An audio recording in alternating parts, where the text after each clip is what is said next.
The Right Side with Doug Billings. Hi, everybody. Welcome to the set of my show, The Right Side. Doug Billings here with you. Hey, today on the program, a special edition. We're continuing our series on the Olathe School District. And there's no words that describe the abject dereliction of duty with regards to what the school district has done. Letting students just decide to mass migrate out of the classroom during school time to protest ICE. Okay. The superintendent here is Dr. Brent Yeager. The principal is Mr. Chris Zuck. Chris Zuck. He may be a doctor. He may have a PhD. You know, I'm a candidate for office. I felt it would be appropriate and needed and a nice gesture just to give Mr. Zaslavsky, the father of the young man who was assaulted and beaten because he held a Trump flag way across the street of a very wide street, mind you, during this ICE protest. I contacted him. I thought surely I'm not the only candidate in Kansas, certainly among the governor candidates, to call this guy. I was the only one. No other candidate for office of any rank in the state has called him yet. Now, that should tell you something about the character and the quality of the candidates we have in the candidate pool in this state. It's absolutely outrageous. Brent Yeager, Dr. Brent Yeager, the superintendent, wrote a letter to the parents saying that the students have a right to free speech, and that right doesn't stop at the school door. He's right. He quoted a Supreme Court case, Tinker versus Des Moines. And that case does say that students have a right to free speech that does not end at the door. Okay, good. Which means students can write about and talk about issues that are important to them that they care about. Oh, I don't know, say like Charlie Kirk, for example. Oh, no, wait a minute. No, not in the Olathe, Kansas school district. Many times, many kids are told, nope, can't write about him. Nope, he's a Christian man, can't do it. You get my drift, right? There's a double standard. And the other part of this case that the Supreme Court put forth about free speech that Dr. Brent Yeager conveniently didn't mention to the letter that he sent out to parents. I'm surprised that his attorneys actually let this letter go out because I believe they should be disciplined, if not terminated, because they've lied to the people of the district. That ruling, Tinker versus Des Moines, said that although students enjoy freedom of speech in schools, freedom of speech does not cover violence or danger or any semblance of behavior that would endanger students or disrupt education of other students. So you're going to tell me, I suppose, Dr. Yeager, that mass walkouts don't disturb other students. Oh, no, they were very quiet, Mr. Billings. It's very orderly. They left the building single file. It's a disruption. It's not covered. That is not free speech. It is mini activism. It is miniature anarchy. And the brutal beatdown is just further evidence that radical liberals cannot tolerate other points of view and other perspectives. They don't have conversations. They cancel. Or they beat you up. They can't handle it. Radical liberalism is something that should not be tolerated. Radical conservatism should not be tolerated either. The safety and well-being and the education of all students should be the concern of Dr. Brent Yeager and Principal Chris Zuck. Now, Dr. Brent Yeager doesn't surprise me because his wife is consistently out on social media posting anti-ICE sentiments. She's clearly not a conservative, which is okay. But let's be real and let's be fair.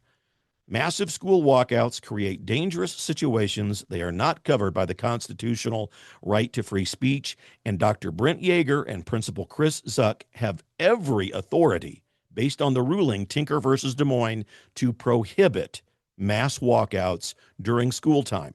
Kids can protest all they want before the bell, after the bell, and on the weekends.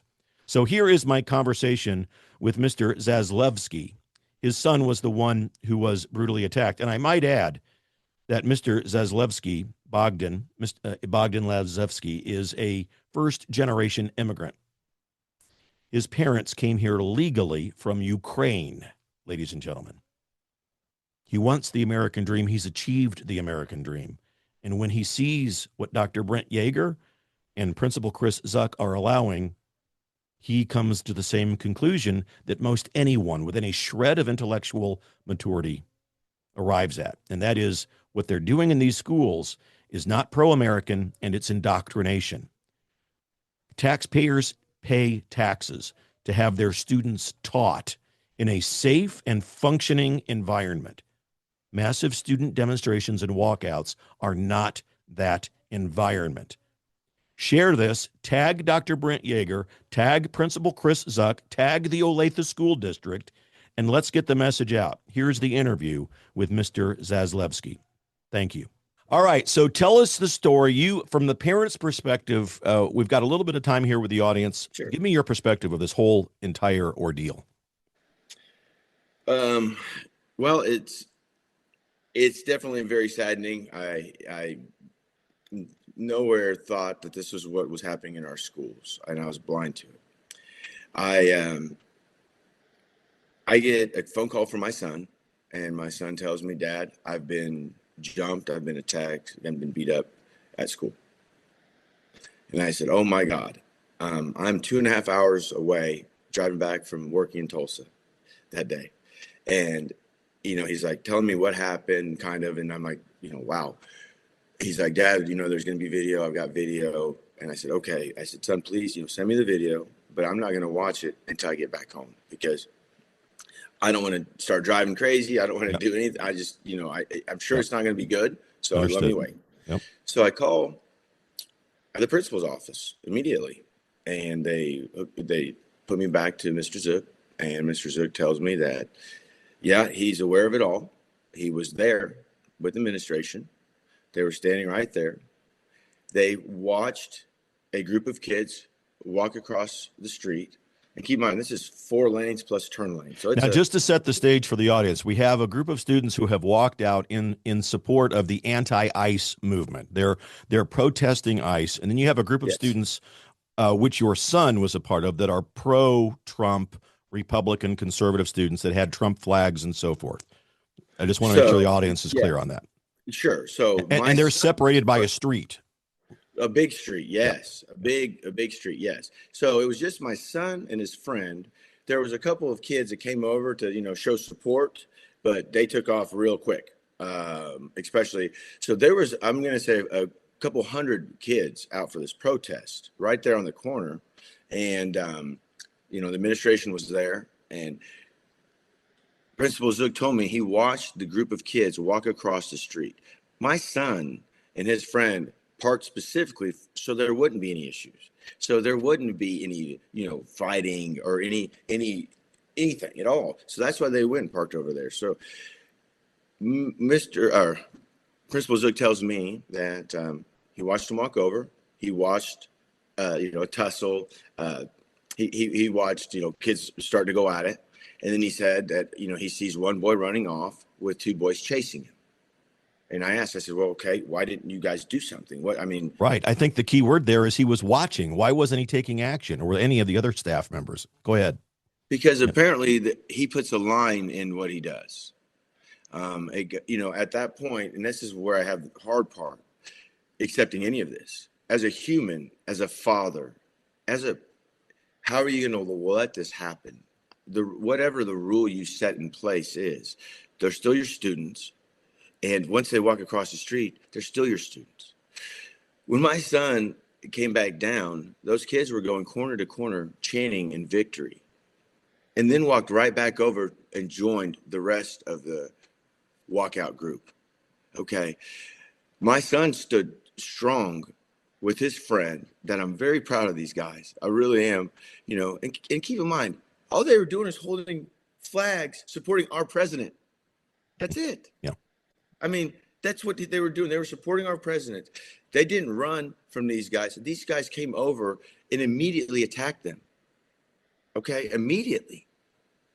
And then, to make things worse, my son runs up the street with one shoe on. He comes back down, sees all this happening, sees these kids walk back over and go back like it was no big deal. Right, like mission accomplished. We've suppressed the Trump supporter. We've beaten him into suppression. Mission accomplished. Let's continue. Yes, let's continue.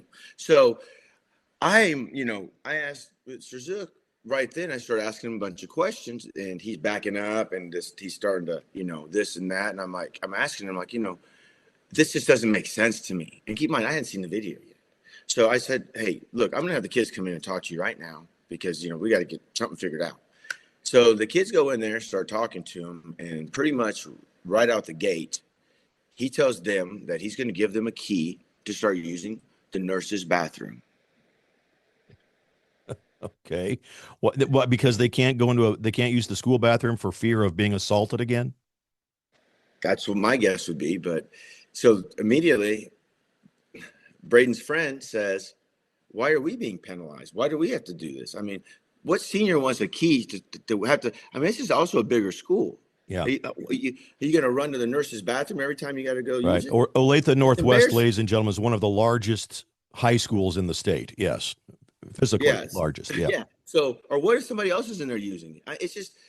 It's just ridiculous. Then after all this, the kids both told me the beginning of their conversation with him, they could tell that he was definitely not for anything they were doing, and kind of, in a way being mean to him. Then he said he softened up a little bit as they kept talking. Now my kid and his friend are leaving. Okay. Nobody walks them out to their vehicles. They're worried about the bathroom, but nobody walks them out. So my son, when he went back up, he parked right in front of the school, right in front of the windows in his big truck. Okay. So nobody messes with it. Well, his friend's Jeep was still out in the parking lot, in the student parking lot.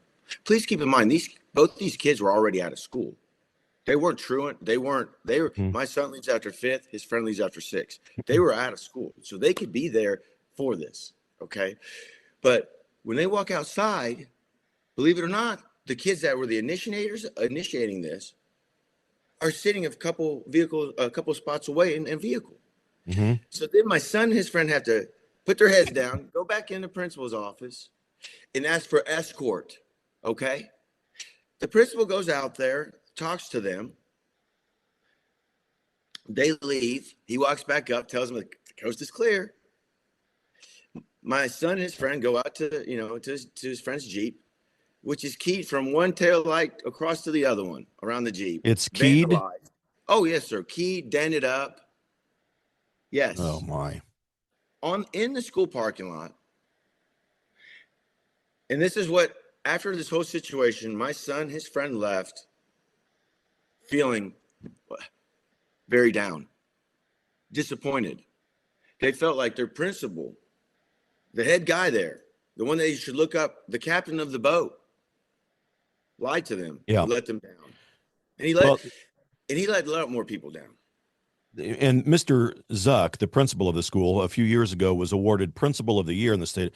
And this guy allowing this under the order. Now, the superintendent has also come out, and he quoted yesterday or a day or so ago in a letter a case by the name of Tinker versus Des Moines, which cited that students don't surrender their right to free speech just because they walk through the school gates, which is fine and good and all that. But it also says in that ruling that any kind of violence or threat of violence or any major disruption to school or education is not tolerated and is not protected by free speech. So these walkouts, no matter how quietly the students walk out, it's disruptive to the other students. That's point A. Point B is that we've raised entire generations of liberal kids who, when presented with a different opinion or presented with adversity or challenge or tragedy in their lives, they have no mechanism to cope other than to lash out.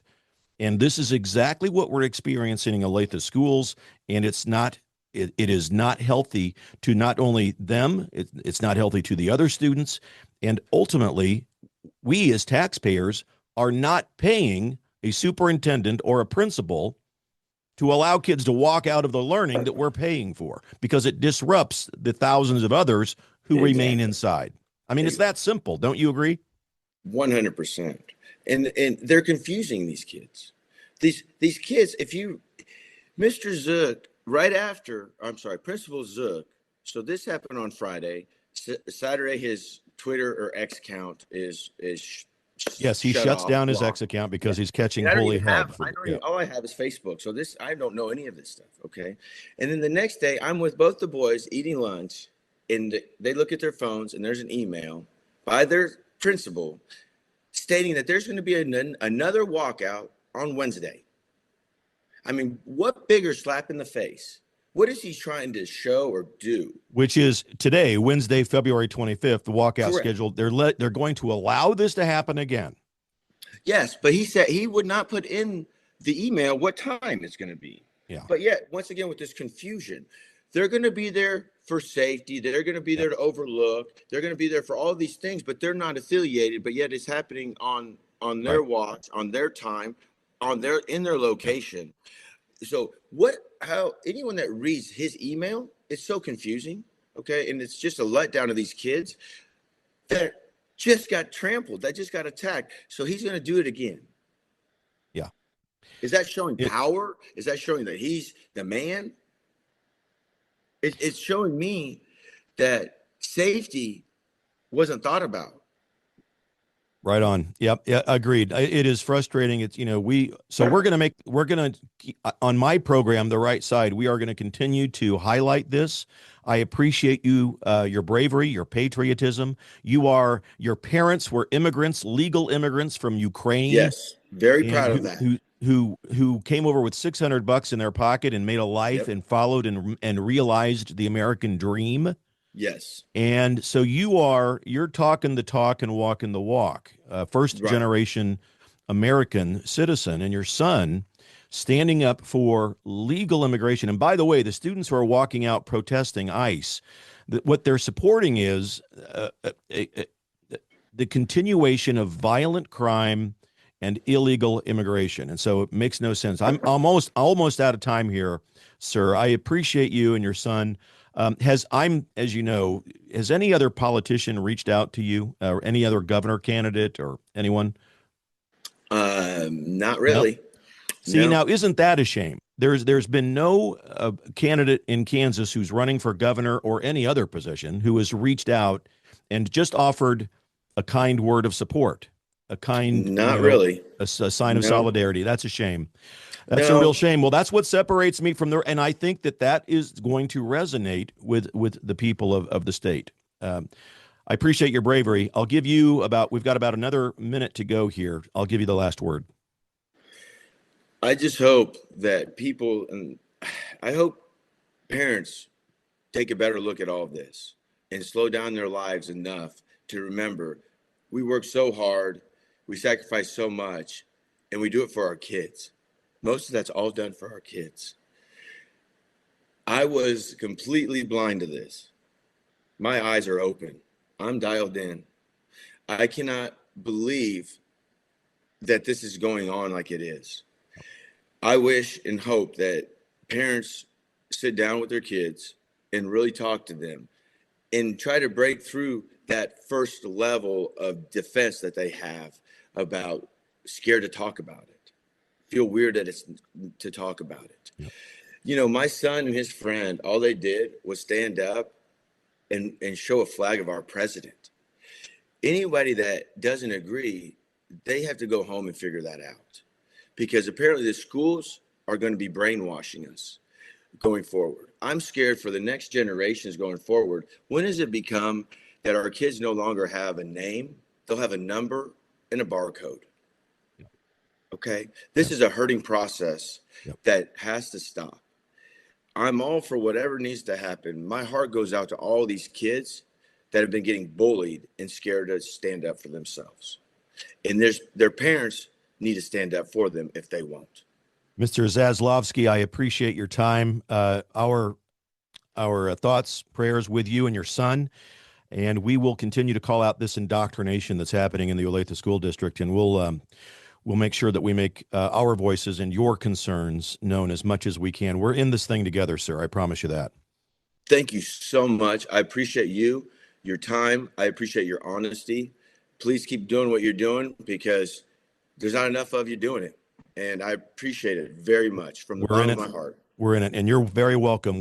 We're in this together, and it's for the Republic, it's for the kids, it's for the state of Kansas. Yes. Ladies and gentlemen, thank you very much for joining us on the short edition of The Right Side. I'm Doug Billings. Check us out on YouTube at The Right Side Doug Billings for more content and updates. We'll keep you posted on this event and many more events around the area and regarding the state of play in America. God bless you. Cheers. Thank you very much. The Right Side with Doug Billings.